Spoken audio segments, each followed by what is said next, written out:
Nifty base की हम बात करते हैं, इसका जो मैंने मौका बताया था 245 के अराउंड बताया था और यहां तक मार्केट आ चुका है। तो यहां पर आपकी सर पहली बाइंग बन रही है 245 पे, पहली बाइंग बन रही है। डिप के अंदर आपको बाय करना पड़ेगा, लेकिन यहाँ तो डिप भी डुबकियां लगा रहा है मार्केट के अंदर।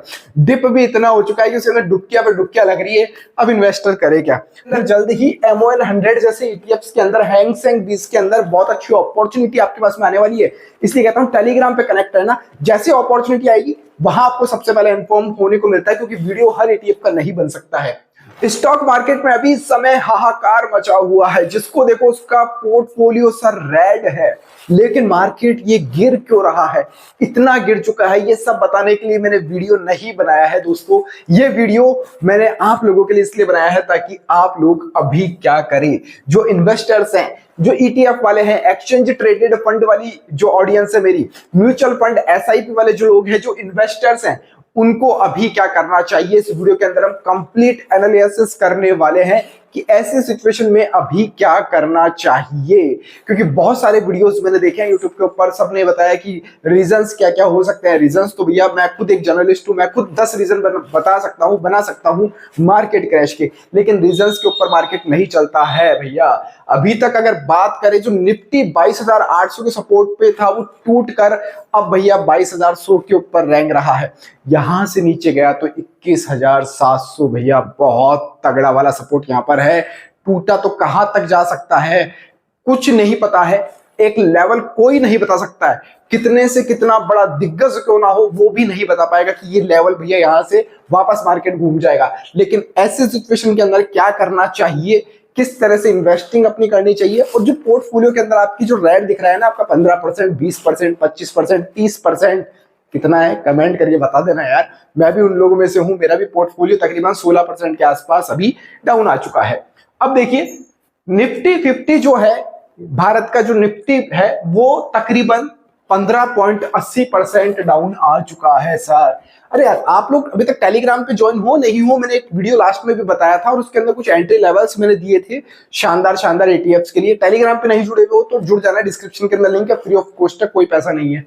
सेंसेक्स अभी तक 14% से ज्यादा डाउन आ चुका है पिछले 5 महीनों के अंदर की बात कर रहा हूं मैं टोटल। मिड कैप सर अभी 22% से ज्यादा डाउन आ चुका है। मिड कैप, जितने भी मिड कैप के स्टॉक्स हैं, ETFs हैं, म्यूचुअल फंड्स हैं, सब इतने डाउन आपको आसपास नजर आएंगे सर। स्मॉल कैप की बात करें, यहां तो बहुत तगड़ी मार सबसे पहले पड़ती है, तकरीबन 25.5% डाउन आ चुका है सर, 25.5% डाउन आ चुका है। अब इसके अंदर एक बात आप गौर करना, मिड और स्मॉल कैप के अंदर इतनी बड़ी गिरावट आ चुकी है, तकरीबन 25% हम एक एवरेज लेकर चले कि दोनों एक लमसम 2-3% का आंकड़ा फर्क है, ये दोनों गिर चुके हैं। लेकिन निफ्टी अभी तक 16% आ चुका है। ऐसा होता नहीं है, इतिहास में कभी नहीं हुआ कि स्मॉल मिड कैप के मुकाबले निफ्टी इतना गिर गया हो। निफ्टी भी सर 16% गिरा हुआ है, ज्यादा अंतर नहीं है। तो बड़ी बात ये आती है कि सर अभी क्या करना चाहिए। इन्वेस्टर्स के पिछले 5 महीनों में देखो तो 96 लाख करोड़ रुपए डूब चुके हैं। इसमें से आपका भी पैसा है, मेरा भी पैसा है, 96 लाख करोड़ में से। तो अभी क्या करना चाहिए? पैनिक की स्थिति चारों तरफ है, कोई नहीं बता रहा है क्या करना चाहिए। बहुत से लोग धन्यवाद भी कहते हैं, बहुत से लोग बुराई भी करते हैं। तो सब तरह की ऑडियंस है, सब तरह जो जिस तरह से वीडियो को लेता है, देखता है, उनका उस तरह से मैं फिर भी धन्यवाद करता हूं। चैनल के ऊपर पहली बार आए हैं तो सब्सक्राइब का बटन दबा देना। अब क्या करना चाहिए ऐसी सिचुएशन के अंदर? पहले हम ETFs वालों की बात करते हैं, कुछ एवरेजिंग की बात करेंगे कैसे करनी है, जो हर वीडियो में मैं करता आ रहा हूं। कुछ आज अलग आपको बताने वाला हूं, क्योंकि मार्केट मेरे को लग रहा था कि 22,800 से घूमेगा, लेकिन नहीं हुआ। देखो मेरे को लगने से कुछ नहीं होता, मार्केट नहीं चलने वाला है। उससे नीचे हमने 22,200 का सपोर्ट दिया, तो जो कि आसानी से टूट गया है। अब यहां से बाइंग की एक अपॉर्चुनिटी भैया खुलती हुई नजर आ रही है। अब इससे कितना नीचे जा सकता है नहीं कह सकते हैं। 21,700 पे मैंने एक वापस से सपोर्ट लगा के रख रखा है कि भैया यहाँ पे मेरी नेक्स्ट बाइंग होगी, और पहली बाइंग अभी मैं करने वाला हूँ थोड़ी बहुत इसलिए कह रहा हूँ क्योंकि अगर मार्केट नीचे गया तो एवरेजिंग करने के लिए आपके पास में फंड होना चाहिए। ये फंड आपको रिजर्व रखना पड़ेगा। अगर आपके पास में, मैं कहता हूं 50,000 है, तो आप अभी मात्र 20,000 इन्वेस्ट करिए। अगर आपके पास में 5 लाख रुपए है तो मैं कहता हूँ 1 लाख इन्वेस्ट करिए, पूरा पैसा लगाने की अभी मार्केट में जरूरत नहीं है। बहुत से लोग ये कह रहे हैं कि ये अभी इतनी अच्छी अपॉर्चुनिटी है और चली गई तो हम क्या करेंगे। देखिए सर, ईटीएफ के अंदर क्या कहता है, ईटीएफ बाय ऑन डिप आपको मौका पकड़ना पड़ेगा कि डिप के अंदर आपको बाय करना पड़ेगा। लेकिन यहाँ तो डिप भी डुबकियां लगा रहा है मार्केट के अंदर, डिप भी इतना हो चुका है कि उसके अंदर डुबकियां पर डुबकियां लग रही है। अब इन्वेस्टर करे क्या? देखिए, सबसे पहले तो बात ये समझनी होगी कि ईटीएफ इन्वेस्टर्स का माइंड थॉट मैं चेंज करना चाहता हूं कि आप लोग क्या करना चाह रहे हो कि मार्केट डाउन जा रहा है तो घबरा रहे हो। पहले तो देखो, घबराहट छोड़ दो। देखो, मैं जितना चिल होके बोल रहा हूँ ना, ऐसा ही माइंड थॉट मेरा पूरा दिन भर रहता है कि यार डाउन जा रहा है, तो जहां भी मिलता हूं वो कहते हैं यार मार्केट डाउन जा रहा है, मार्केट डाउन जा रहा है, क्या करें। चिल रहो, इन्वेस्टर वाली ऑडियंस है, लॉन्ग टर्म पर्पस से हम इन्वेस्टमेंट करते हैं, लॉन्ग टर्म के लिए इन्वेस्टमेंट करते हैं। अब बात करते हैं, तो सबसे पहले निफ्टी 20 की, सबसे सेफ माने जाने वाला ईटीएफ भी अभी 16% डाउन है।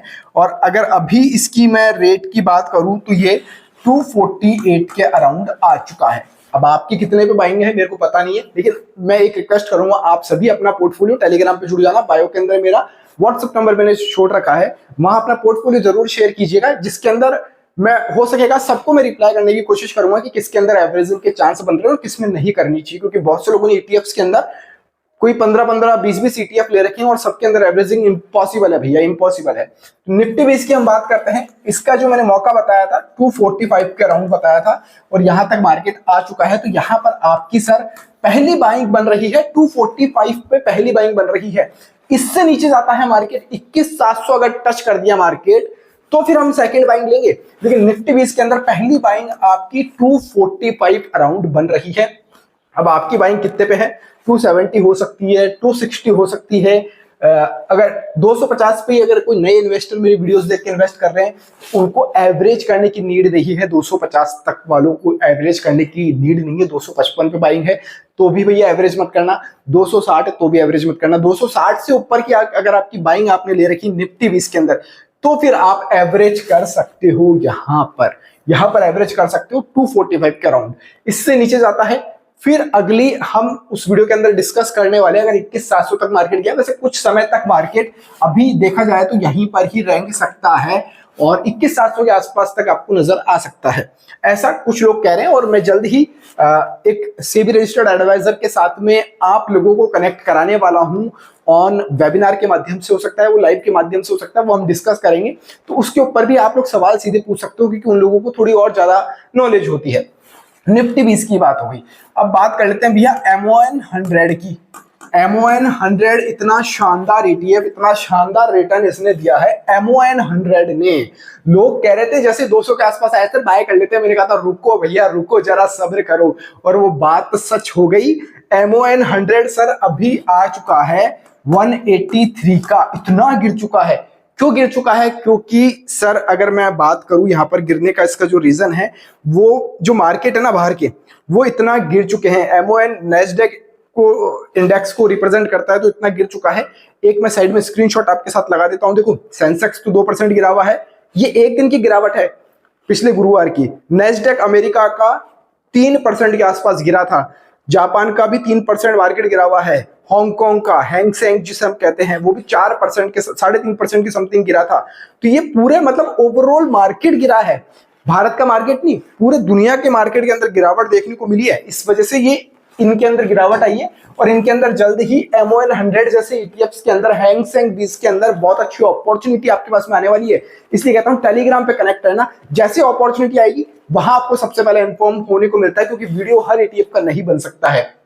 MON 100 183 है, यहां पर मौका मिलते ही आप सर बाय कर सकते हो। मौके का प्राइस मैं नहीं बता सकता हूं क्योंकि मार्केट इंडियन के अकॉर्डिंग नहीं चल रहा है। हैंग सेंग और MON 100, हैंग सेंग भी एक अच्छा तगड़ा यहां पर आपको मौका देने वाला है। तो ये दो ETF तो आपके पोर्टफोलियो में भैया 10% का इंक्रीज आपको कर सकते हैं, डाउन होने से बचा रखा था जो अभी MON 100 ETF ही था जिसने रोक रखा था, लेकिन अब ये डाउन आ चुका है। मैंने यहां पर 218 पे जब ये था तब मैंने कह दिया था भैया अपने टारगेट सेट कर लो, एग्जिट हो जाओ, नहीं तो नुकसान उठाना पड़ सकता है। टेलीग्राम पे मैंने पोस्ट किया था, जाकर देख सकते हो बकायदा। अब देख लीजिए आप क्या हाल हो रहा है, 183 तक आ गया है। तो इसलिए थोड़ा सा सही समय पे सही डिसीजन लेना बहुत जरूरी होता है। अब बात इन ईटीएफ्स की हो चुकी है, यहां पर मौका मिलेगा, यहां मौके का मैंने बता दिया है। अब बात करते हैं अगले अगर ईटीएफ की हम बात करें तो आते हैं मिड और स्मॉल कैटेगरी के। अब ये मिड और स्मॉल कैटेगरी के ईटीएफ क्या कहते हैं, इतनी गिरावट आपकी हो चुकी है मिड कैप और स्मॉल कैप। अब मिड कैप के अंदर मिड 150 बीज है, मैंने बहुत सारे ईटीएफ्स हैं मिड के अंदर तो बहुत बता रखे हैं, लेकिन जो मेरा फेवरेट है मिड 150 बीज। अगर इसकी हम बात करें तो सर ये अभी मिड 153 183 के ऊपर आ चुका है, शायद 180 के आसपास बाइंग आप लोगों को टेलीग्राम पे बताई गई थी। बाइंग मतलब कुछ सलाह नहीं है कि आपको बाय करना है, कुछ एडवाइस नहीं है, एजुकेशन पर्पस से है सब कुछ, कोई मेरी वो नहीं है कि आपको बाय करना है। यहाँ पर आप एवरेजिंग कर सकते हैं सबसे पहली बार 180 के ऊपर आप मिड कैप में एवरेजिंग कर सकते हैं, क्योंकि मिड कैप भैया बहुत तगड़े वाले गिरे हैं और उससे भी तगड़े गिरे हैं ये भाई साहब स्मॉल कैप वाले दादाजी, तो बहुत तगड़ा वाला गिरावट दे दी है भैया, बहुत तगड़ी वाली है। जो एचडीएफसी का स्मॉल कैप है वो 139 ही आ चुका है सर, 139 पर आ चुका है। कहा 179 180 के ऊपर बाइंग थी और इतना लॉस स्मॉल कैप के अंदर हुआ है क्योंकि 22-25% गिरा है ना सर, तो गिरावट तो आपको नजर आएगी ही। अब क्या कर सकते हैं, यहीं पर ही मौका बन रहा है पहली बार एवरेजिंग का पहली बार यहीं पर मौका बन रहा है। इससे भी अगर नीचे गया तो भैया मैं कहता हूं इनके अंदर भी थोड़ा सा एवरेजिंग रोक के रखो, मिड स्मॉल में, लार्ज कैप में कर सकते हो, MON 100 हैंगसेंग में मौका मिलेगा। स्मॉल कैप क्या कहता है 139 से अगर ये नीचे आ रहा है और नीचे आ रहा है तो आप सर यहां पर उठाइए ना, ये वाला जोन आप पकड़ के चलिए, ये वाला जोन पकड़ के चलोगे तो आपको फायदा होगा, आप एक बार कर पाओगे। और कितना गिरेगा यार, 27% 26% पहले गिर चुका है, ऐसा तो है नहीं कि 40% 50% गिर जाएगा, पॉसिबिलिटीज है गिर सकता है। लेकिन अब क्या है, पहले एवरेजिंग थी 5% गिरने पे 6% गिरने पे आप एक बार कर सकते हैं, लेकिन ये 5-5% तो ये हो रहा है कि एक दिन के अंदर गिर रहे हैं। MON 100 एक दिन के अंदर 6% गिर गया था, तो अब क्या करें, ETF भी ऐसे गिर रहे हैं जैसे स्टॉक्स गिरते हैं, लेकिन घबराना नहीं है, 10% के ऊपर आप एवरेजिंग कर सकते हो, अभी भी आपके पास में अच्छी अपॉर्चुनिटी यहां पर नजर आ रही है। ये रही exchange traded fund ETF investors की बात। अब उन इन्वेस्टर्स की हम बात कर लेते हैं जो लोग म्यूचुअल फंड के अंदर पैसा लगा के रखते हैं, म्यूचुअल फंड वाली ऑडियंस है, क्योंकि बहुत सारी SIPs अभी क्लोज हुई है। म्यूचुअल फंड SIP की बात कर ले रहे हैं।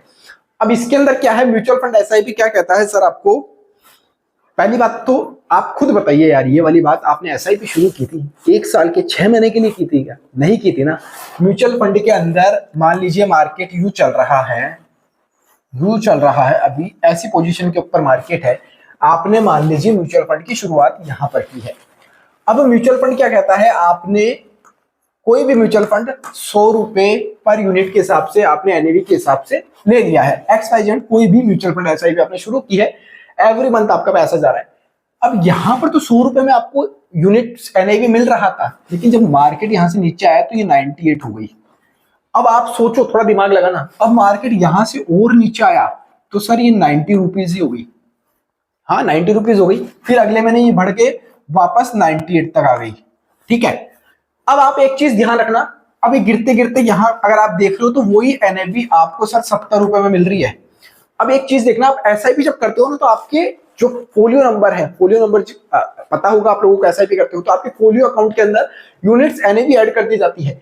अब जो आपके पास में 100 रुपए में एक यूनिट आ रही थी ना, वो अब आपके पास में 70 रुपए में आ रही है, 70 रुपए की आपको पड़ रही है वो, यानी आपके पास में क्वांटिटी अब ज्यादा आएगी, ज्यादा क्वांटिटी आप ले सकते हो, 70 रुपए के अंदर अब आपको NAV मिलने वाली है, तो आपके खाते के अंदर से ज्यादा यूनिट इकट्ठी होती जा रही है, आपके लिए फायदा है ये। प्लीज डू नॉट एग्जिट, यहां से आपको एग्जिट नहीं करना चाहिए।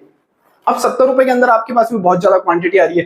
पहले मान लो आप किसी ने 1000 रुपए की SIP कर रखी थी तो उसके पास में 10 यूनिट आ रही थी, 100 रुपए का एक NAV है ना, एक NAV कोस्ट तो 10 यूनिट मिलेगी, लेकिन अब 70 रुपए के हिसाब से उसके पास में यूनिट ज्यादा आ रही है सर, ज्यादा आ रही है, ये समझो आप गणित।